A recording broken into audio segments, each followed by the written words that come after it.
Esta es nuestra tercera clase o tercera lección acerca del tema de religiones. En nuestra lección pasada les hablé acerca de las religiones cristianas. Les comentaba que no existe una religión cristiana. Existen muchas religiones que se englobarían o se integrarían dentro de este gran grupo del cristianismo. Tenemos grupos musulmanes, tenemos grupos judíos, tenemos grupos hinduistas, tenemos grupos animistas y también tenemos grupos cristianos.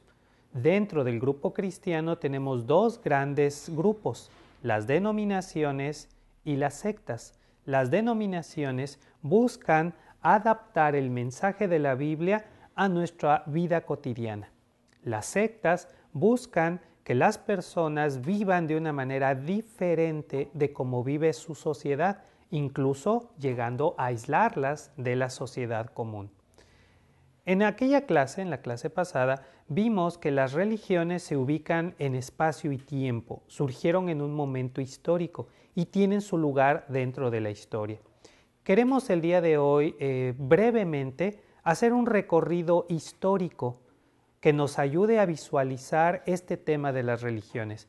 Recuerden que no pretendemos hablar de todas las religiones del mundo y tampoco pretendemos en este cuadro, ¿verdad?, dar toda la historia completa. Eso sería un tema muy extenso, aunque muy interesante.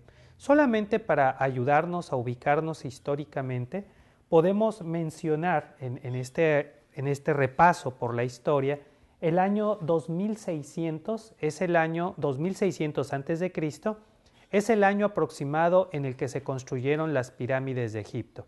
O sea, hace 4600 años ya estaban construidas las pirámides de Egipto. Un personaje fundamental en el tema de las religiones es Abraham.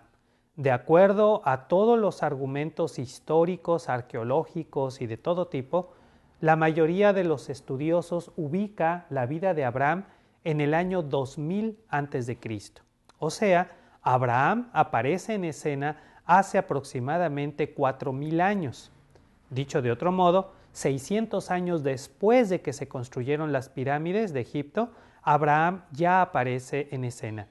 La figura de Abraham es muy importante porque de él surgirán las grandes religiones del mundo.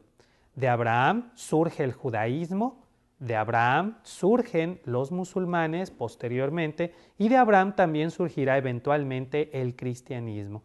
Abraham es la figura central que pone las bases de lo que hoy llamaríamos el Antiguo Testamento y la fe en Dios, en un solo Dios. Continuando con nuestro recorrido histórico, tendríamos el hinduismo.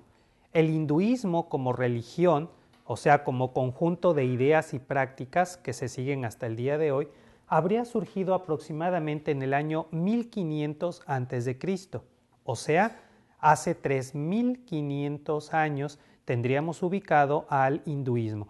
El hinduismo es una religión muy antigua, aunque más antiguas son las ideas que Abraham tenía acerca de la fe en un único Dios.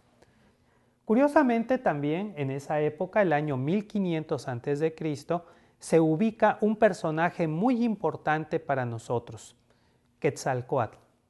Quetzalcóatl es una figura muy importante en toda Mesoamérica. De una o de otra manera, todas las culturas de Mesoamérica tienen la historia de la llegada de un hombre que llegó a través del Golfo, que se llamaba o que después adquirió la forma de Quetzalcóatl. Lo importante de Quetzalcóatl, ¿verdad?, no hay que confundirlo con un rey en Tula que muchos siglos después llevaría el nombre de Quetzalcóatl o se puso a sí mismo el nombre de Quetzalcóatl. Estamos hablando del personaje original, la historia original de un hombre que llega a las costas del Golfo, que viene de lejanas tierras, naufragó, llegó ahí con toda intención y que él enseñó una idea fundamental. Hay que recordar, y si usted quiere puede investigar, que la idea fundamental que Quetzalcóatl estaba predicando, aparte de muchas otras cosas, fue la idea de un solo Dios. Existe un solo Dios. Y él era una de las cosas que él estaba predicando o estaba promoviendo. Cuando él se va, finalmente se va a convertir en objeto de culto, que es Quetzalcóatl. Pero él traía esa idea original, la idea de creer en un solo Dios. Así que sería una historia revolucionaria para las religiones. Y fue en el año 1500 a.C., o sea, hace 3500 años. Otro momento histórico en nuestra línea de tiempo de las religiones es el año 1440 a.C. El año 1440 a.C. es la fecha de la salida de Egipto del pueblo judío, el Éxodo. Algunos especialistas la fijan en el año 1200 y tantos. Sin embargo, los análisis más exhaustivos acerca de la historia, acerca de los mismos datos que da la Biblia y la comparación con los relatos históricos tanto de Egipto como de la tierra de Palestina, hacen que sea mejor ubicar la salida del Éxodo en el año 1440 a.C.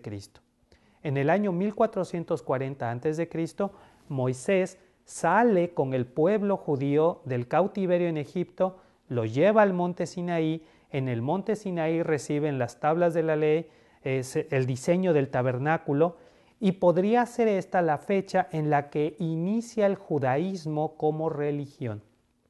La idea de la existencia de un solo Dios ya la tenemos desde la época de Abraham, en el año 2000 a.C. Pero es en este momento en el que la religión judía, como un conjunto de prácticas, tradiciones, ideas, queda por escrito y le da estructura y forma a un nuevo pueblo. El pueblo judío surge como nación a los pies del monte Sinaí bajo la idea de una serie de rituales, de una serie de prácticas que girarían en torno al tabernáculo, la gran tienda que era la tienda de comunión entre el pueblo y Dios. Así que esta sería la fecha de la formación del judaísmo. Otro momento histórico muy interesante, a mi modo de ver, es el año 1350 a.C. En el año 1350 a.C. sube al trono de Egipto Akenatón, el faraón Akenatón. Akenatón es un faraón muy importante en la historia de Egipto, porque él promueve la idea de la existencia de un solo Dios. De hecho, él creó una revolución, una reforma religiosa, muy al estilo de Lutero, pero este era algo oficial. Akenatón, como emperador, como faraón, cierra los templos de todas las divinidades que se adoraban en Egipto y empieza a promover la religión de un solo Dios. Quienes tienen una conciencia más clara del desarrollo histórico de los pueblos creen que de alguna manera Akenatón fue influido por las ideas del judaísmo de la época de Moisés, que es un siglo antes, y él promueve esta reforma religiosa. Durante la vida de Akenatón se promueve la idea de adorar a un solo Dios. Lamentablemente, cuando él muere, en condiciones no muy claras, ¿verdad?, su hijo Tutankamón, el famoso Tutankamón, ¿verdad?, regresa a los antiguos rituales.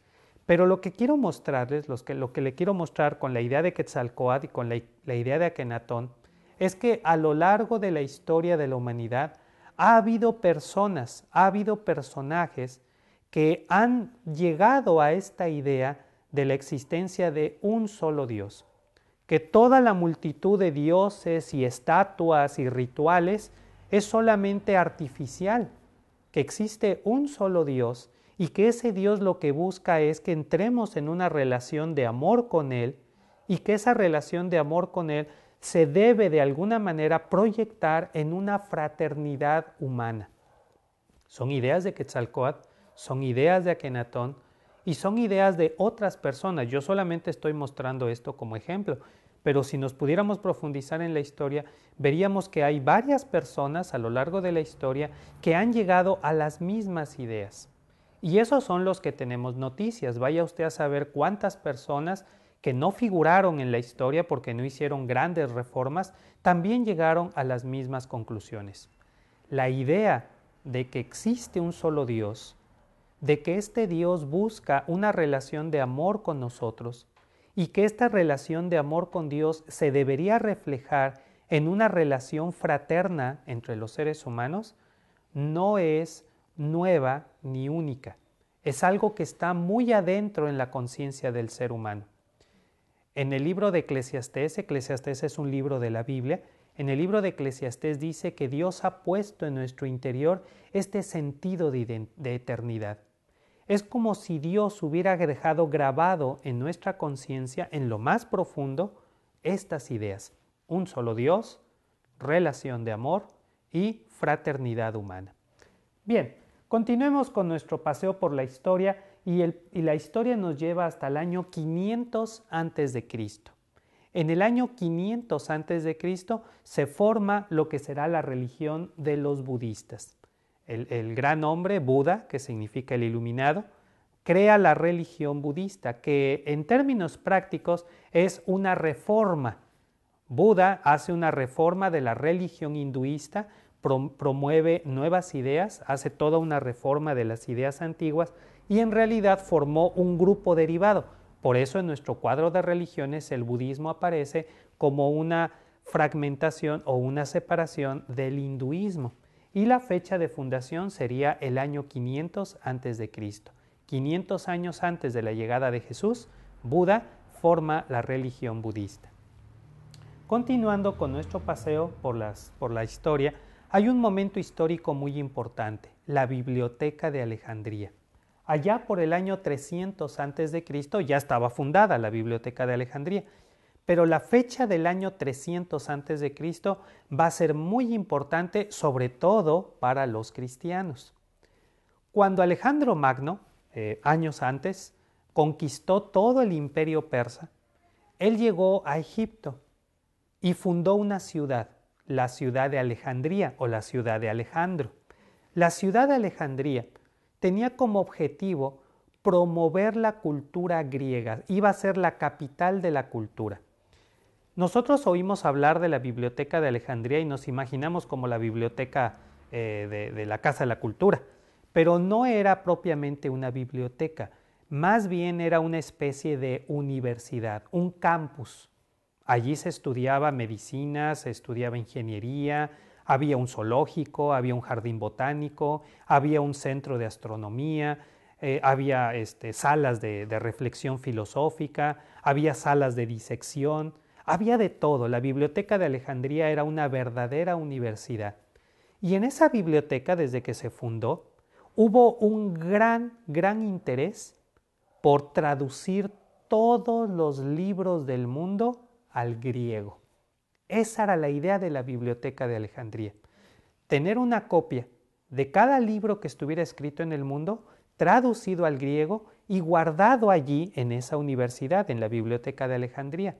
La idea de los que fundaron la Biblioteca de Alejandría era que cualquier persona de cualquier parte del mundo pudiera viajar a Alejandría y pudiera consultar cualquier libro en un idioma común.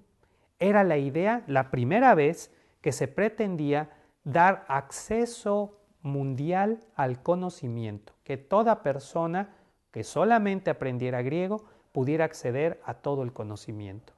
En este esfuerzo de traducir todos los libros de la Biblia, se les pidió a los judíos, al pueblo judío, que tradujeran su literatura de su idioma original al griego. Para esta época, para el año 300, comenzó la traducción de los escritos judíos al griego. En esta época, en el año 300, ya estaba completo todo lo que nosotros llamamos el Antiguo Testamento. Los libros que van desde Génesis hasta Malaquías, todo el Antiguo Testamento que fue escrito originalmente en idioma hebreo, se empezó a traducir al griego. A esta traducción se le conoce como la Septuaginta. La Septuaginta es la primera traducción de la Biblia a otro idioma, en este caso, el Antiguo Testamento hebreo al griego. Esta traducción va a ser muy importante porque es el primer esfuerzo por explicar la palabra de Dios en otro idioma. La Septuaginta no es una simple traducción, tiene explicación, tiene interpretación. fue hecha pensando en que la iban a leer personas que no eran judías y se hizo un esfuerzo por hacerlo más claro, más entendible.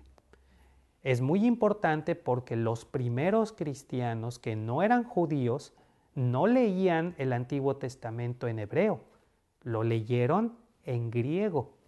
Y muchas de las citas que aparecen en el Nuevo Testamento no vienen del Antiguo Testamento en hebreo, sino del Antiguo Testamento en griego. Por eso es tan importante la Biblioteca de Alejandría para el cristianismo, porque fue la primera oportunidad de extender la palabra de Dios fuera de las fronteras de su idioma original. Bien, continuemos con nuestro relato histórico y llegamos al año 30 después de Cristo. En esta secuencia de la línea del tiempo, yo estoy poniendo el año 30 después de Cristo como la fecha del nacimiento del cristianismo. Por supuesto que Jesús nació 30 años antes, ¿verdad? Pero yo no estoy poniendo la fecha del nacimiento de Jesús como la fecha en la que nació el cristianismo. Jesús nació, creció y vivió durante 30 años en la tierra y hasta que cumplió 30 años es que Él empieza a predicar la palabra, empieza a predicar el Evangelio y cuando cumple 33 años muere en la cruz. Después de que Jesucristo muere y resucita, Él le deja a los discípulos la Gran Comisión. La Gran Comisión usted la puede leer en el Evangelio de Mateo. El Evangelio de Mateo, capítulo 28, versículos 18 al 20, está al final del Evangelio de Mateo. El Evangelio de Mateo es el primer evangelio del Nuevo Testamento. En el Evangelio de Mateo, capítulo 28, del 18 al 20, aparece la Gran Comisión. Jesús les dice a sus discípulos, vayan por todo el mundo y hagan discípulos, bautícenlos y enséñenles a guardar todas las cosas que yo les he mandado. Para mí, esta comisión marca el inicio del cristianismo, una religión basada en las enseñanzas de Jesús. Y por eso lo ponemos aquí como el año 30. A partir de este momento, la historia del cristianismo está relatada en sus primeros 30, 40 años en el libro de Hechos. Como lo dijimos en la clase pasada, el cristianismo original no se reunían en templos, no hicieron catedrales ni capillas, no establecieron una liturgia, o sea, un orden de servicio de adoración. Los primeros cristianos eran personas que se reunían en casas sencillas y humildes las mayorías de ellos. Algunos se reunían en casas de gente rica, pero en general eran reuniones que se celebraban en una casa. Reuniones más o menos informales en las que hombres, mujeres y niños se reunían a cantar salmos, a escuchar las historias de los apóstoles, a leer o escuchar citas del Antiguo Testamento, conmemoraban la Cena del Señor en conjunto y oraban unos por otros en un ambiente más o menos fraternal. Este es el cristianismo puro, original, que usted lo puede encontrar en el libro de Hechos, por ejemplo, capítulo 2. Ahí dice cómo vivían los primeros cristianos. Pues bien, continuando con nuestro relato de la historia, llegaríamos hasta el año 313, en el que Constantino, el emperador Constantino, sube al poder de Roma y dejan de perseguir a los cristianos. El cristianismo es una religión que nació en medio de persecuciones. Comenzaron a ser perseguidos por los judíos y después fueron perseguidos por los romanos. Conservaron esta actitud de persecución durante 300 años. Durante 300 años, los emperadores romanos trataron de extinguir al cristianismo y en vez de extinguirlo, el cristianismo se propagó por todo el imperio romano. Para la época de Constantino, existían comunidades cristianas en todas las ciudades del Imperio Romano. Por eso Constantino decide dejar de perseguir al cristianismo y convertirlo primero en una religión tolerada y después en una religión oficial. No en la única, había más religiones oficiales dentro del Imperio Romano y la Iglesia cristiana se convirtió en una más. Iglesia es un término que originalmente significa asamblea. no significa templo, estructura, sino una asamblea, un conjunto de personas que se reúne a estudiar la palabra. Otra fecha importante en nuestro estudio sería el año 325, en la que surge por primera vez la idea de formar una estructura jerárquica organizada muy al estilo del Imperio Romano y que terminaría convirtiéndose en lo que es la Iglesia Católica. La palabra católica significa universal, o sea que abarca a todo el mundo. Se llama romana porque tendría su sede en Roma. La Iglesia Católica Romana tiene su fecha de fundación en el año 325 porque ahí es cuando surge por primera vez, ya siendo una religión oficial, la idea de organizarla. Muchísimas congregaciones individuales les gustó la idea de integrarse en una superestructura que les diera orden, cohesión y que les permitiera ejercer cierto poder y autoridad e influencia sobre sus comunidades, sobre sus ciudades, sobre las provincias. También hubo otras comunidades que no estuvieron de acuerdo con la idea de que hubiera cierta relación entre la Iglesia y el Estado. Hubo congregaciones que no estuvieron de acuerdo en que hubiera una estructura jerárquica. Hubo muchas congregaciones que quisieron seguir manteniendo su identidad como un grupito que se reúne en casas, independientemente de estructuras, de jerarquías, de liturgias y todo esto. Aquí surge la primera separación del cristianismo entre una estructura, que sería la Iglesia Católica, y el otro grupo que se denomina los evangélicos, o sea, las comunidades que pretendían guardar el Evangelio libre de esta influencia estatal que se estaba convirtiendo lo que sería después la Iglesia Católica. Continuamos con nuestra línea de tiempo y llegamos al año 632, unos 300 años después. En el año 632 tenemos el surgimiento de la religión musulmana. Vean entonces que los musulmanes surgen unos 300 años después que el catolicismo. Y la religión musulmana va a tener una gran influencia en extenderse por lo que serían los restos del imperio romano oriental y dejarían a los católicos en Europa semiaislados porque los árabes crearían una especie de barrera hacia África y hacia lo que es el continente asiático.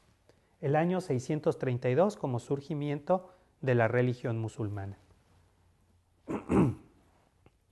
Tenemos otro momento histórico que se llama la controversia iconoclasta. Controversia iconoclasta. Surgió en el año 730 después de Cristo. Esta controversia se dio dentro de la naciente Iglesia Católica. La Iglesia Católica, ya estructurada, después de más de 400 años de surgir, empezó a entrar en una discusión interna acerca de cómo debían utilizar los cuadros, las imágenes, las estructuras, porque se dieron cuenta que las personas estaban empezando a idolatrar las imágenes. ¿Qué se debía de hacer con ello? Me gustaría que, si tiene usted oportunidad, investigara sobre este tema. La controversia iconoclasta es una historia muy interesante de cómo se lidió con este problema de las imágenes, de las figuras, de los ídolos, y qué posición tomaron los católicos y qué posición tomaron los que no estuvieron de acuerdo, y cómo esto empezó a fragmentar a la Iglesia Católica. Continuando con nuestra historia, llegamos a la Biblia impresa. Estamos en el año 1456. Desde que surgió la Iglesia Católica en el año 300 hasta el año 1456, tenemos un periodo de casi 1000 años, poco más de 1000 años. Durante estos 1000 años, Europa estaba en la Edad Media, una época muy difícil para Europa en cuanto a la cultura, en cuanto a las artes, pero también es una época en la que los grupos que se reunían en casas siguieron preservando esa tradición.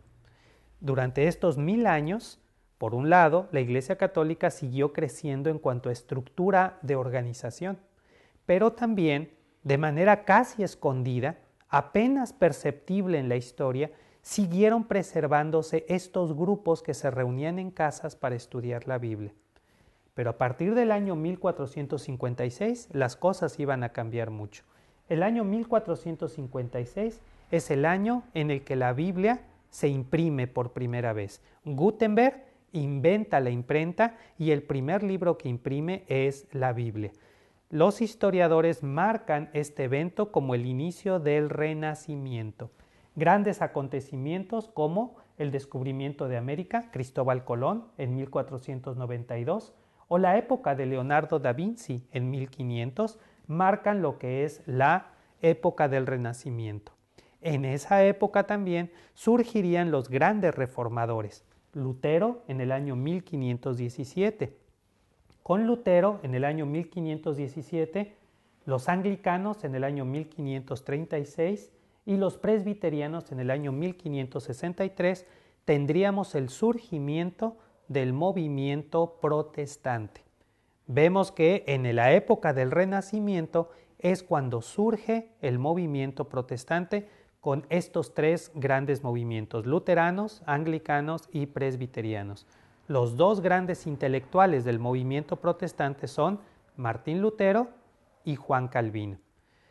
Obviamente ahora tenemos por un lado a los católicos, por otro lado a los grupos ortodoxos que son de Grecia y de Rusia y de esas partes orientales, por otro lado tenemos a los protestantes, pero también por otro lado seguimos teniendo a estos grupitos que se reúnen en casas para estudiar a la Biblia y que ahora con el movimiento de reforma van a empezar a surgir y van a empezar a tomar un nombre y van a empezar a tomar posiciones dentro de Europa.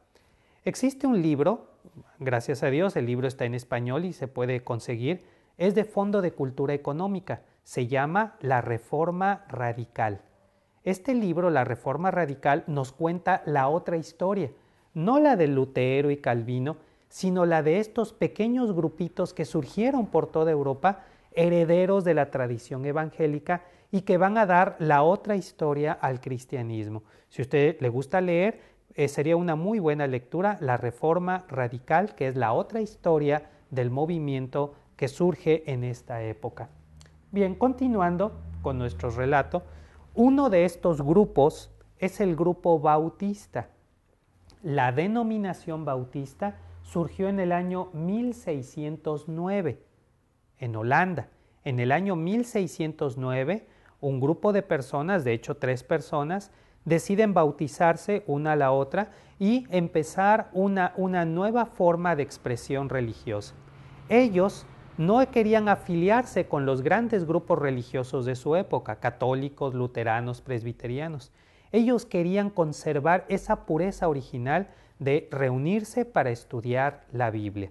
A estos grupos evangélicos como los bautistas son los herederos de esta larga tradición.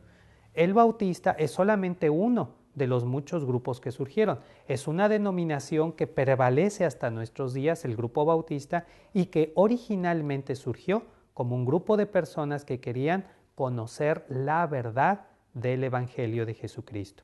Así, este relato histórico nos ha ayudado a ubicarnos en el cuadro que hemos estado viendo acerca de religiones. En nuestra próxima lección hablaremos más de la historia y más de las religiones modernas hasta nuestros días. Gracias por su atención.